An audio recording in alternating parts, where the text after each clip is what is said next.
All right. Welcome, everybody. Everybody having a good time? Welcome, everybody following us on the live stream. And a big welcome to Bill Kelliher. Thank you very much. How are you doing, sir? I'm a little tired from my flight, but I'm pretty well rested and well showered, so I'm ready to rock Well and roll. showered is always important. Yeah, for sure. This is actually your first time at Guitar Summit, is that right? It is, yes. And I know you told me beforehand you didn't have that much time to walk around there, but what's your first impression? I wasn't sure what to expect. I was thinking more of what we do in the U.S., the NAMM, out in California every year, which I've been to many times, which is kind of chaotic and crazy and lots of long walks and Right. very loud. This is nice and organized and quiet. So far, so good. Nice and organized. yeah. That fits the description very well. Little backstory. I think around 2008, 2009, a friend of mine called me up, said, "Dude, you have to listen to Mastodon." And I was like, "What is a Mastodon?" Yeah, right. I had no idea. So I went to YouTube and typed it in, and this video showed up, a live video from a festival from the song Mother Puncher. Oh, yeah, I know the one, yeah. And I was like, what the hell is that? I was very surprised because, I was into some progressive, I wouldn't say complicated music, but I heard so many elements within what you did in that song. I heard elements of thrash, I heard elements of doom. I think at some point they even referred to it as sludge. And then this singer that is just, he has like a very almost unique voice. I was like, there are not many singers with that kind of voice. Sure. So that was my first contact point with Mastodon. Was that Full Force? That was with Full Force. With Full yeah. Force, German 2005 festival. or something, was it? Yeah, long time ago. Yeah, a long time ago. Yeah, it's 16 years or something. It's like, Yeah. 16 years. Amazing.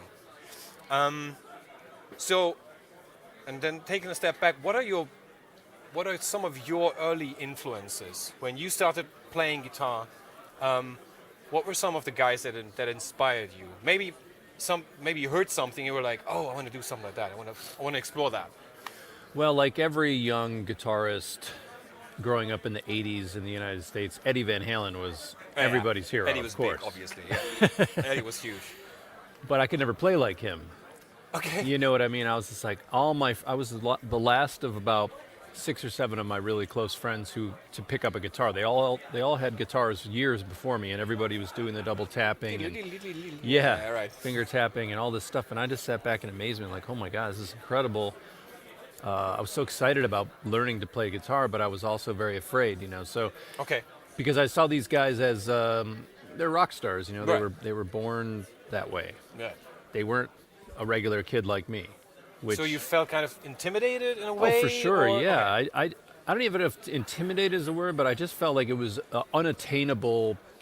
All these guys on the radio that you listen to them, and the records you had, like that was unattainable for just a kid like me from upstate New York. I was Right. like, oh my God, I never even thought of going into the music industry.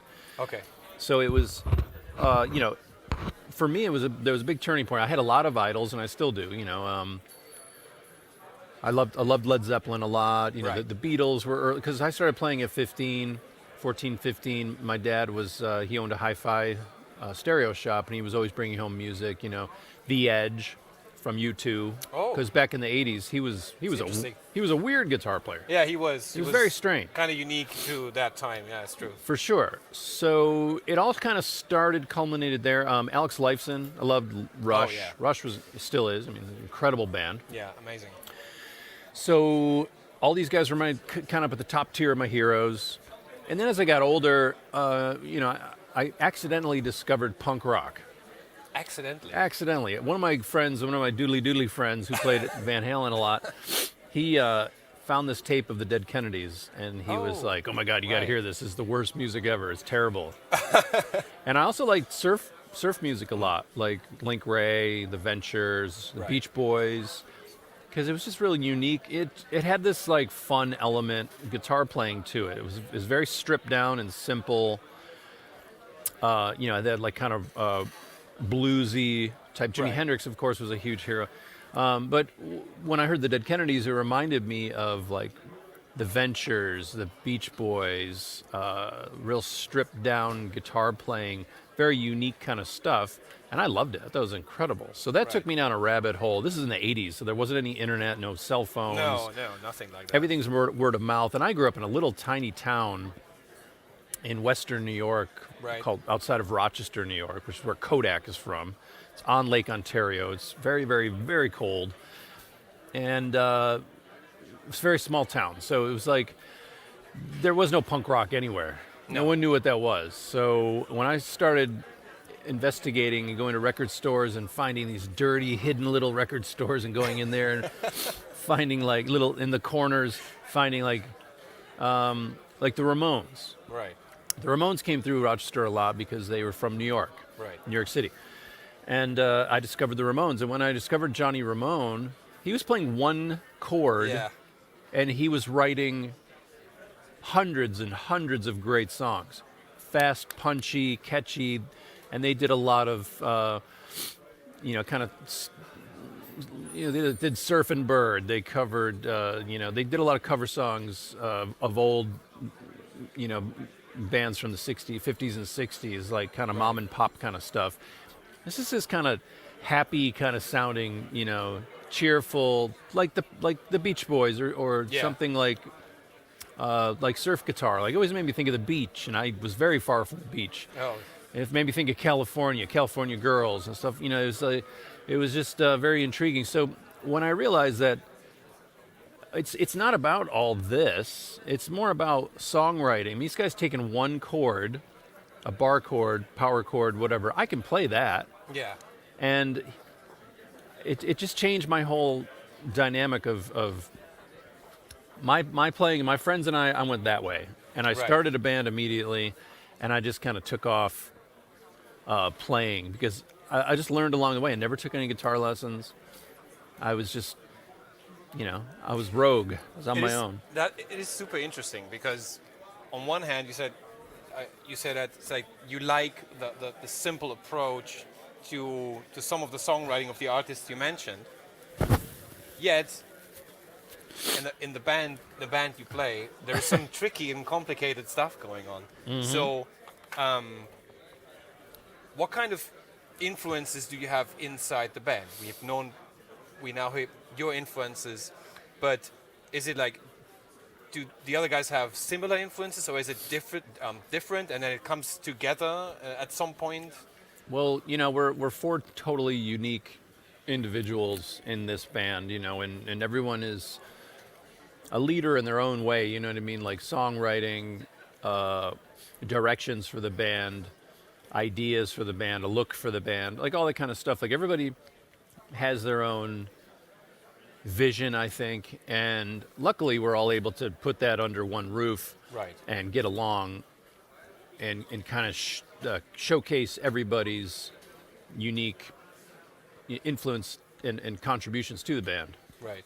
It may not always be like, oh, it's all me, or it's all Braun, or it's all Brent, or it's all Troy, but everybody has shines on their records or whatever when they do their parts. Right.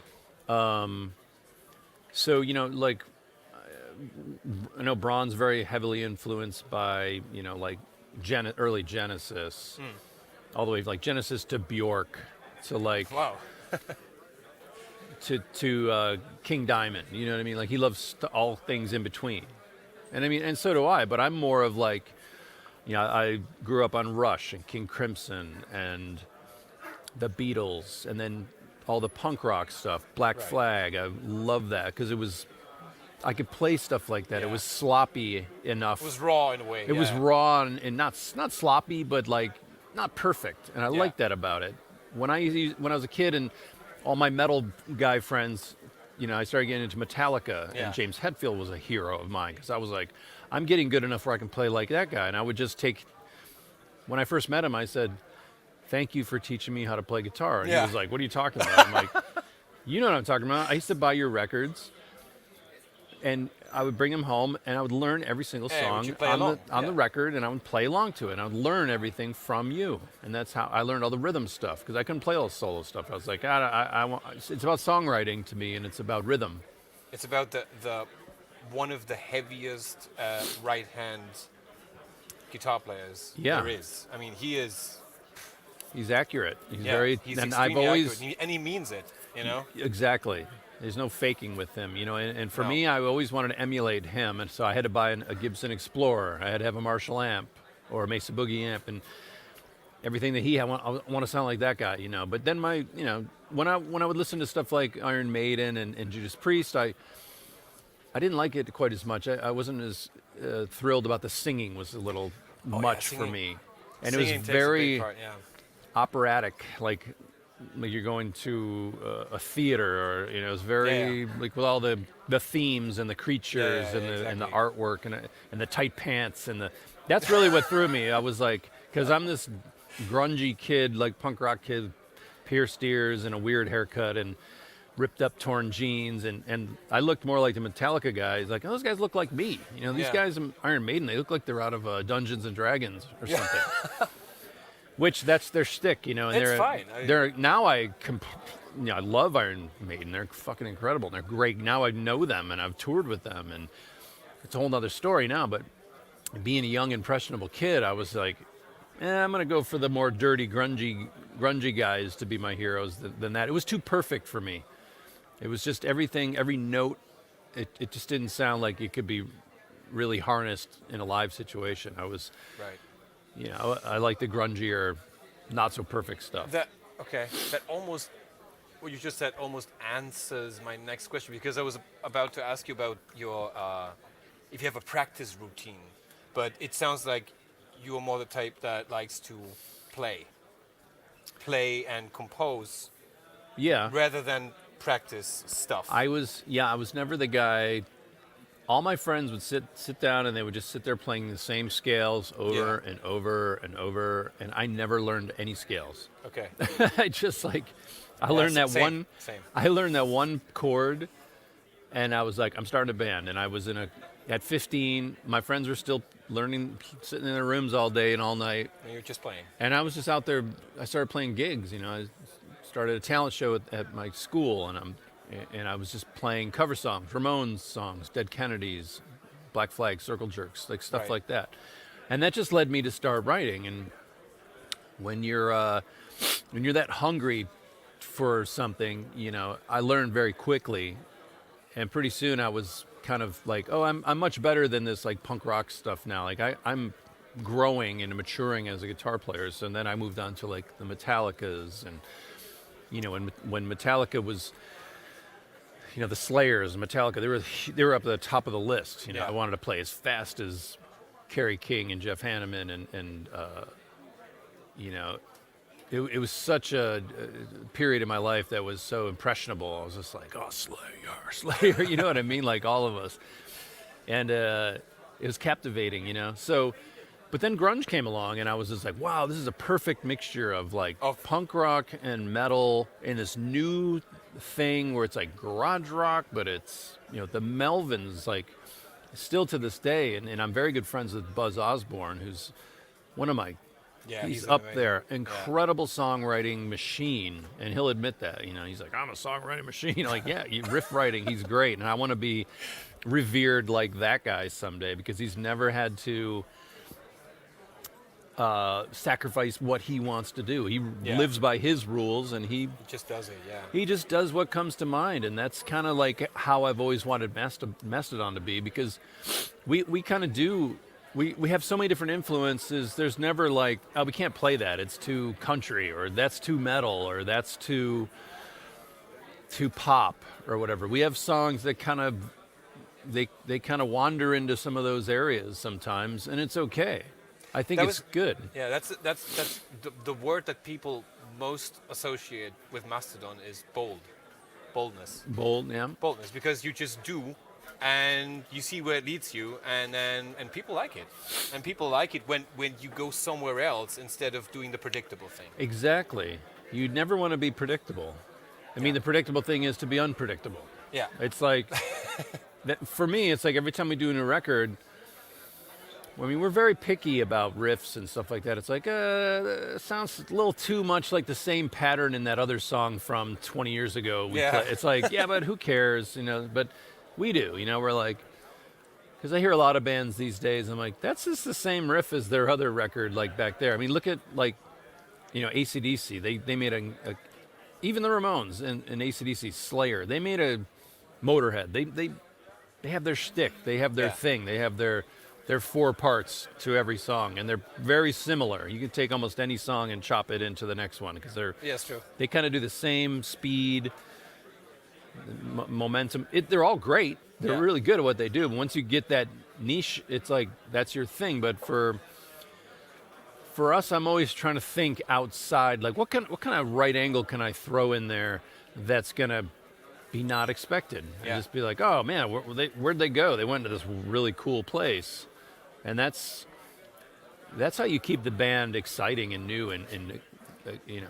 I remember so what I told you in the beginning, like 2008, 2009. I saw the video, and then a little bit later, Crack the Sky came out, and it was on rotation. And what I loved, and that's where the unpredictable thing comes in, the banjo. The banjo and Crack the Sky was like, what is that? Who plays a band that is associated with like a heavier sound plays a banjo intro? It's like, what? And also, nothing is more unexpected than that. Yeah, I think, and also in that record, we wandered into keyboard territory. Yeah. We had never used keyboards before, and we used Brendan O'Brien, who I was reading all kinds of shit talk online about. Oh, they're going to use Brendan O'Brien, who is known for like Bruce Springsteen, and but he also didn't he do Pearl Jam as well? He did a lot of Pearl Jam, which still, compared to Mastodon, is Bruce Springsteen. It's Bruce Springsteen. But there was a lot of our fans were very nervous. They're like, oh, well, blah blah blah, because people always have the negative thing to say. But I was a little bit nervous because I'd never met the guy. Actually, we had met the guy, and I said, this guy seems really nice. But he also did some like Red Hot Chili Peppers. He did Mother's Milk, I think was and that was I loved that record when it came out. When I was a kid, I was like, this is a great fucking record. Yeah. But in my mind, I was like, you know what? There again, we're taking the unexpected. We're going to go with this producer. I mean, if he's a producer, so if he knows good music, he knows how to make it sound even better. And that record did really, really well. Yeah, it's an amazing record. Still one of my favorites. Going a little bit into the nerdy stuff, you were always known for going with some of the classic guitar shapes like Les Pauls, that kind of stuff. And then at some point you started working with ESP. How did that relationship initiate? Did they approach you? Did you met them by accident at NAMM, or how did that start? Well, I'd always known about ESP, obviously. And, before Gibson, I was with Yamaha for a while, and I loved their guitars, their SBGs, very cool. But Gibson was always my main, because all of my heroes played them. And I remember when I got my very first Gibson, I was super excited because I came home one day when I used to still live with my parents, and my younger brother had a friend who left a Les Paul Studio, wine red, like an 80s something, at the house. And I never even played one. And I saw it because I guess my brother was trying to start a band or something. And the guy left the guitar behind for a couple days. And I ended up buying it off him. Right. Because I played it. I was like, I never want to put this guitar down. Because all the guitars I'd owned before that were very cheap, $100 guitars. And they just didn't sound that great, didn't stay in tune. They just didn't feel like a Les Paul. When you picked it up, I was like, no, this is a man's guitar. Yeah, you know what I mean? Then I discovered the customs, and I was like, whoa, I'll never be able to afford... That's even a manlier guitar. Even manlier, because it's heavy as well. Yeah, and I always wanted the heavier the better, more sustained. It just felt more manly if you got a bigger, heavier guitar. So I was with them for quite a few years, and I just feel...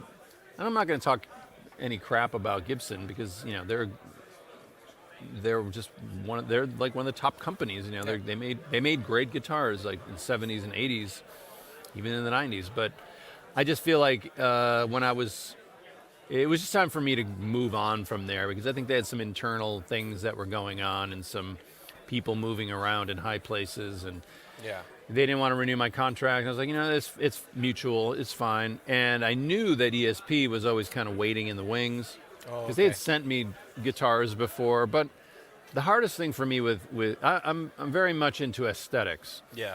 and with ESP, I was really like, they're really known for these really odd shapes, like real sharp, Yeah. pointy. I'll tell you a quick story. When we first came to Europe, I think it was our second time to Europe in like 2001. Yeah. We were on tour with a Danish band called Hatesphere, and I know them. And I know them. I'm sorry. No. Just kidding. You know Morton? Yeah. The drummer? Yeah, great friend of mine, Yeah. still to this day. Yeah. So Hatesphere and The Haunted. The Haunted, yeah. And everyone used, great. They're all still great friends of ours. They were all in the same tour bus together, Yeah. so there's lots of languages happening. Yeah. And we didn't know any of these guys, and we're over there. We only had one guitar each at the time. I had an old Gibson Les Paul Standard Tobacco with a tremolo bar that I had bought after that wine red one got stolen 10 years before. So I only had one guitar. Brent had a 1979 Silverburst Flying V, one of 40 ever made. Yeah. And we had those two guitars, very first shows in Odense, Denmark. Yeah. They both got stolen the first night. Oh, shit. Anyway, That's terrible. it turns out to be a good story. So the guys in the Haunted were so nice. Jensen, Patrick Jensen, he had a white Les Paul, I guess it was an Eclipse. Yeah. He's like, hey, dude, you can borrow this guitar for the rest of the tour. And I was like, oh, my God, thank you so much. And he gave Brent this crazy star-shaped, like, black. We didn't have any guitars, so he's like, here, you can use that. And he's like, oh, my God, this is totally not me. You know, but I'm like, hey, we have no choice. Yeah. We can go home or we can continue the tour. So we were playing those guitars. And I was like, these aren't too bad. It's not too bad at all. It's actually great playing, sounding guitars. So when I left Gibson and went with ESP, the first question I asked them was like, can I design my own shape? Yeah. Because I don't really see many of these shapes in here. If it's going to look like a Les Paul, I'd rather just be a Les Paul. Yeah. I get that. I don't like knockoffs. I was like, that's. But if I design something, so I drew up the Sparrowhawk shape, which I took a lot from Firebird, Artist RD, Gibson RD, because I had both those. Well, I had an RD, and I was like, I like the way these are. They're very. It's like a woman's shape almost. The contours of it and everything. And I was trying to come up with something brand new, but try to come up with a brand new guitar shape in 2023. Like every shape has been made already. You know what I mean? And then there's obviously a good chance that you come up with a new shape and people are like, no. I'm gonna buy a Strat. Whatever. Well, the ending to the story with the stolen guitar is 15 years later, a guy wrote me on a chat room, like on Mastodon Rocks or something. Yeah. Was not a Mastodon fan, but he was a Gibson collector. Yeah. From Odense. No way. And he says, hi, I think this might be your guitar. I think I might have found it because my brother is a police officer in Copenhagen. Yeah. And he sent me a picture of the guitar. I was like, that's Brent's guitar. That's definitely his guitar. I know it's his guitar. I had a broken headstock, re-glued. He got that guitar back. And then I sent him, this is before the cell phone, so I had like actual pictures. Yeah. And I was sending the guy pictures in the mail of me playing my 85 or 86 Tobacco Burst. Yeah. The same guy found both guitars in that town. No. Unbelievable. And he returned them both to us at no charge. That's amazing. Like 15 years later. Incredible. So we still have the guitars. It's wild. That's really wild. Yeah. Wow. Never heard that. I've heard people reconnecting with guitars that they sold and regretted it afterwards, and then they found them on Reverb or something. But that's a different story. My White Explorer, the very first Gibson that I bought. I had the wine red Les Paul. Yeah. That got stolen along with my White Explorer. I saved up all my money. I think it was $800 30 years ago, and I bought it brand new at a store. I found it a couple years later at the House of Guitars, which is a big, famous place in Rochester, New York, where I'm from. I went there one day and I saw it. I was always looking for it. I filed a police report, everything. And I saw it in the case, and I said, I got to see this guitar. And I looked at it, and it had my cat used to knock it over, because cats love to knock shit over. Knocked the guitar over many times, and he chewed on the headstock. And it had the marks. I showed it to the guy at the House of Guitars, and I said, hey, this is my guitar. My cat has bitten the headstock. He's like, yeah, well, I go, and if you take the pickup out, because the pickup sat like this. So what I did was, when I was a kid, I went in my mom's bra drawer. Yeah. And she had a piece of foam in there or something. I took the brown piece of foam out, took the pickup out, And stuffed that in there. So it's. Yeah, I said, part of my mom's bra is inside this fucking pickup. You take the pickup out, it's in there. And the guy was like, I believe you. Here you go. Yeah. And he gave it back to me. Pretty silly. So I've had good luck with finding guitars. I'm asking everybody the same question. Lonely Island gear. You're on a lonely island. You have electricity though. We had the same thing with Mateus Asato before. You have electricity though, and you can take 3 pieces of gear with you. What do you take? I'm going to take my Helix. Yeah. For sure. Okay. Because I can get all my sounds out of that, and amps and everything's built in. Probably take my Sparrowhawk. And what else would I take? I don't know. Either a pair of headphones, or probably just a pair of headphones. Pair of headphones. Just so I could on a sit there lonely and play. island. Yeah. Where's nobody you can disturb with your music. Well, yeah. You just want to be alone. Mastodon released the last album in 2021. My final question would be, what are your future plans? What's currently cooking? Is there any plans for a new album? Is there plans for extended touring? Yeah, all those things. I'm constantly writing. We've just got off a tour with Gojira just a couple of weeks, about a month ago. Yeah. And we're about to do a cruise back home. We've never done a cruise, like rock and roll cruise, with Lamb of God and Guar and Shadows Fall, and it's gonna be cool. That's gonna be really fun. Yeah. And then at the end of the year, in November, we're gonna do a South America tour with Gojira. Nice. And hopefully, when that's over, December and the beginning of next year, we can start sitting down and actually riffing out and writing a new record, because it's past time to write a new record, even though Hushed and Grim was a double album, And I feel like there's a lot more juice for the squeeze of that record, but we just haven't, because of COVID, we didn't tour enough on it. We haven't done a proper European tour. There's a lot of places we've missed, and it's hard these days to get out and tour, because everything has changed. Without going into too much detail, the price of everything, the price of gas goes up. Everything went up, yeah. You know what I mean? And that trickles down to us as a band. When we go out on tour, we have to come up with $500,000 just to support the tour. Yeah. Like of our own money that's supposedly saved, which I don't have that much money. We don't have any money saved. Every time we do a tour, we spend all the money. We give, hey, here's your paycheck. Yeah. Because we're home for 2 years from COVID, and try not working for 2 years. Yeah. It's difficult. It's not going to work. Luckily, my wife works. She's got a very good job, so it's been very difficult to. Our manager passed away a few years ago, and that kind of put us in this crazy tailspin, and because he was our everything, and COVID happens, and the way the world is going right now, it's not the easiest thing to get out there and just start touring and trying to make money, and that's true. But it's like I was saying with Hushed and Grim, I just feel like that record, and I knew this was going to happen, because if it comes out during the pandemic, it's not going to get as much attention as, say, if there was no pandemic and to put a spotlight on it. It's like, hey, you guys got this great 90-minute record, and there's a lot of songs on there to be. We only played a handful of them, and I mean, I guess it's good to have all that ammunition in the bank. We can pull out all these songs, but sometimes it's hard when you're out there on the road. People are like, why don't you play anything off the Hunter? Why don't you play anything off Once More on the Sun? It's Yeah. because we only have It's difficult. an You can never make it. hour, Yeah. and we have to play we have to play. I don't know. It's difficult, but those are good problems to have. The answer to your question is yeah. Next year we are going to write a new record, and I've already started writing, and I'm very excited about it. That's always a really,